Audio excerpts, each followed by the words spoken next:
Hello guys, welcome to the video. In this video we are going to see how to install VMware Workstation Player in Windows operating system. So without any further ado, let's dive into the video.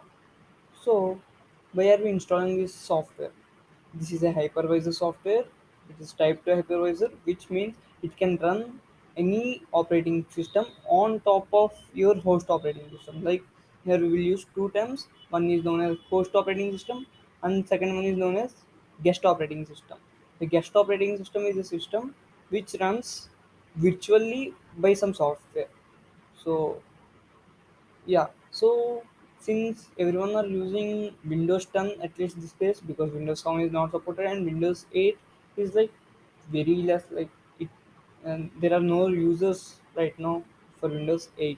So I'm going to show some smart way of installing this software by using Winget package manager, which comes by default in Windows most of the operating systems, and if not you should just go to Microsoft Store and let it load. And here just go to app installer. As you can see I have did it before. One second guys. App installer, and here see this icon.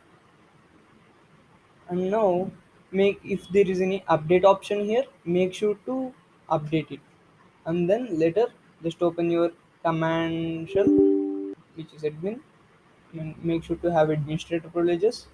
And now just click, just type winget search VMware, and one second guys. Yeah, and this will load all the packages and give the results to you. So here we are using VMware Workstation Player because this is free, and VMware Workstation Pro is paid one. So if you have product key, you can even install this. So I'm just demonstrating how to install free version here. So let's do winget install and dash dash id and paste the id which you have copied here. So and just click enter, and if it's first time it will ask for some service agreements and something. If not it will just download.